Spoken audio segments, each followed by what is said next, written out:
കർത്താവായ യേശുവിൻ നാമത്തിൽ എല്ലാ പ്രിയപ്പെട്ടവർക്കും പ്രഭാത വന്ദനത്തെ അറിയിക്കുന്നു. ഈ നല്ല ദിവസം കർത്താവിൻ്റെ തിരുസന്നിധിയിൽ വന്ന ദൈവത്തെ സ്തുതിപ്പാൻ ജീവിതത്തിൽ ലഭ്യമാക്കി തന്ന ഭാഗ്യപദവി ഓർത്ത് നമുക്ക് ദൈവത്തെ സ്തുതിക്കാം. ക്ഷേമത്തോടെ കർത്താവ് നമ്മെ നിലനിർത്തുന്നല്ലോ.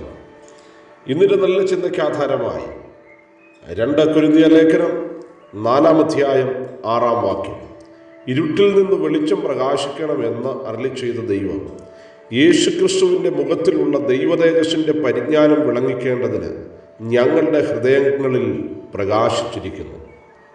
അപ്പോസ്തലനായ പൗലോസിൻ്റെ എഴുത്തുകളിൽ ശക്തമായ ഒരു ലേഖനമാണ് 2 കൊരിന്ത്യർ ലേഖനം.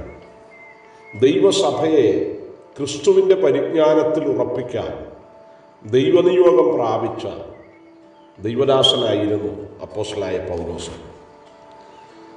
പൗലോസ് ക്രിസ്തുവിനെക്കുറിച്ചുള്ള വെളിപ്പാട് നമുക്ക് കൈമാറിത്തരികയാണ്. ഇരുട്ടിൽ നിന്ന് വെളിച്ചം പ്രകാശിക്കണമെന്ന് അരുളി ചെയ്ത ദൈവം.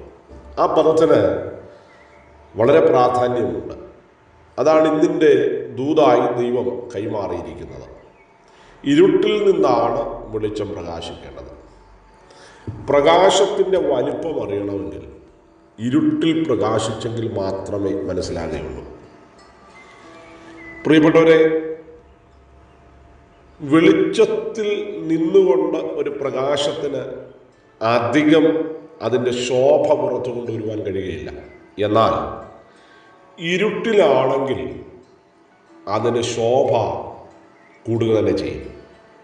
ഞാനീ പറഞ്ഞു വരുന്നത്, നിങ്ങളുടെ ജീവിതത്തിൽ ഏറ്റവും കഠിനമായ പ്രശ്നങ്ങളിലൂടെ ആയിരിക്കാം നിങ്ങൾ കടന്നു പോകുന്നത്. ഈ ഇരുട്ടിനകത്താണ് ദൈവോർത്ത് വെളിപ്പെടാൻ ആഗ്രഹിക്കുന്നത്. മറന്നു പോകരുത്, ഇപ്പോൾ കടന്നു പോകുന്ന പ്രശ്നത്തിൻ്റെ ആ കൂരിരുളിനകത്ത് ഒരു വെളിച്ചത്തെ കർത്താവ് വെളിപ്പെടുത്താൻ ആഗ്രഹിക്കുന്നുണ്ട്. ഇത് വ്യക്തിപരമായി ചിലരോടുള്ള ദൈവത്തിൻ്റെ ആലോചനയാണ്.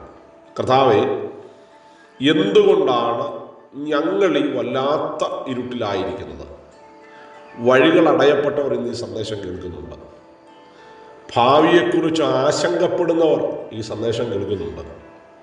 ജീവിതത്തിൽ എങ്ങോട്ട് തിരിഞ്ഞു നോക്കിയാലും ഒരു വെളിച്ചം കയറി വരാതെ ഈ അടയപ്പെട്ടിരിക്കുന്ന ഇരുളിൽ കിടക്കുന്ന ഒരുപാട് വ്യക്തികൾ ഇന്ന് യേശുവിൻ്റെ ഈ സന്ദേശം കേൾക്കുകയാണ്. നിങ്ങളോട് പരിശുദ്ധാത്മാവ് പറയുന്നു, നിങ്ങളുടെ ജീവിതത്തിൽ ഒരു വലിയ വെളിച്ചത്തെ കർത്താവ് നൽകി തരുവാൻ പോകുന്നു. വിശുദ്ധ വേദപുസ്തകത്തിൽ ഇങ്ങനെയാണ് പറയുന്നത്, ഇരുട്ടിലിരുന്ന ജനം വലിയൊരു വെളിച്ചം കണ്ടു. അത് ഗലീല പട്ടണത്തെക്കുറിച്ചാണ് പ്രവാചകൻ മുന്നമേ എഴുതി ചേർത്തിരിക്കുന്നത്. ഗലീലയിൽ വെളിച്ചം വരുവാൻ കാരണം യേശു കർത്താവിൻ്റെ പാദങ്ങൾ ഗലീലയുടെ മണ്ണിൽ ചവിട്ടി. ഗലീല ദേശത്തെങ്ങും ഒരു വെളിച്ചമുണ്ടായി, ഇരുൾ മാറിപ്പോയി. അങ്ങനെയെങ്കിൽ ഇന്ന് പരിശുദ്ധാത്മാവ് നിങ്ങളോട് പറയുന്നു, നിങ്ങളുടെ ജീവിതത്തിൽ വന്നിരിക്കുന്ന ഇരുണ്ട ദിനങ്ങൾ, ഒന്നുകൂടി പറഞ്ഞാൽ ഇരുട്ടിൻ്റെ സ്വാധീന ശക്തികൾ നിങ്ങളുടെ ജീവിതത്തിൽ നിങ്ങളെ ഇല്ലാതെയാക്കുവാൻ ശ്രമിക്കുന്ന നിരവധി പ്രശ്നങ്ങൾ മുമ്പിൽ കൊണ്ടുവന്നിടുമ്പോൾ വിശ്വാസത്താൽ പ്രവചനാത്മാവിൽ ഞാൻ പറയുന്നു, ഒരു വെളിച്ചം പ്രകാശിക്കുവാൻ സമയമായിട്ടുണ്ട്. ഇന്ന് ഈ സന്ദേശം കേട്ടുകൊണ്ടിരിക്കുമ്പോൾ തന്നെ നിങ്ങളിൽ ചിലരുടെ ജീവിതത്തിൽ പരിശുദ്ധാത്മാവിൻ്റെ ശക്തിയാൽ യേശു ക്രിസ്തുവിൻ്റെ വെളിച്ചം നിങ്ങളിലേക്ക് കർത്താവ് അയക്കുവാൻ പോകുന്നു. മറ്റുള്ള പല ആളുകളും ചോദിച്ചു, നിങ്ങൾക്ക് മാത്രം എന്താണ് ഈ പ്രശ്നം? നിങ്ങൾ മാത്രം എന്തേ ഈ പ്രതികൂലത്തിലൂടെ കടന്നു പോകുന്നത്? നിങ്ങളുടെ ജീവിതത്തോടുള്ള ബന്ധത്തിൽ എത്രമാത്രം പ്രശ്നങ്ങളാണ് നേരിടുന്നത്? വിശ്വാസ ജീവിതത്തിൽ വന്നു, എല്ലാറ്റിനും മാറ്റമില്ലല്ലോ. ചിലർ പരിഹസിക്കുന്നു, ചിലർ നിന്ദിക്കുന്നു. ഇന്ന് നിങ്ങളുടെ ഇരുണ്ടടഞ്ഞ വഴികളിൽ മാറ്റമില്ലല്ലോ. എന്നാൽ ഇന്ന് കർത്താവ് നിങ്ങളോടായി പറയുന്നു, പ്രകാശം വെളിപ്പെടുവാൻ പോകുന്നതേ ഉള്ളൂ.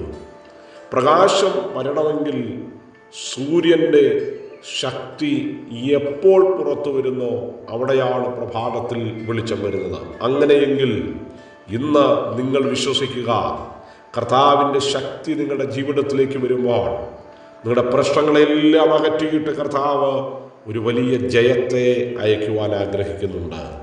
ജീവിതത്തിൻ്റെ സമസ്ത മേഖലകളിൽ നിങ്ങൾ ഇന്നുവരെ കണ്ടിട്ടില്ലാത്ത ദൈവപ്രവൃത്തി വെളിപ്പെടുത്താൻ ദൈവത്തിന് സമയമായിട്ടുണ്ട്. സ്നേഹിത, ഒരിക്കലും കർത്താവ് നിങ്ങളെ തള്ളിക്കളയുകയില്ല. ഈ പ്രശ്നങ്ങളൊന്നും നിങ്ങളെ ഇല്ലാതെയാക്കുവാനല്ല, നിങ്ങളെ പണിതെടുത്ത് ക്രിസ്തു എന്ന പ്രകാശം നിങ്ങളിലേക്ക് വെളിപ്പെടുത്തുവാനാണ്. ധൈര്യപ്പെടുക, കർത്താവിൻ്റെ കരത്തിൽ ഉറയ്ക്കുക. ഈ പ്രകാശം നമ്മിൽ വെളിപ്പെടും. ഈ പ്രകാശത്തിൻ്റെ ശക്തിയാൽ നാം നടത്തപ്പെടും. ജീവിതത്തിലെ പ്രശ്നങ്ങളെ കർത്താവ് എടുത്തു മാറ്റും. ഈ സന്ദേശം കേട്ടുകൊണ്ടിരിക്കുമ്പോൾ ഒറ്റപ്പെട്ടു പോയെന്ന് തോന്നുന്ന ആളുകളോട് പരിശുദ്ധാത്മാവ് പറയുക, നിങ്ങളുടെ ഒറ്റപ്പെടലിൽ ഈ പ്രകാശം വരും. ഒരിരുട്ടിനും പ്രകാശത്തെ തടുക്കുവാൻ കഴിയുകയില്ല.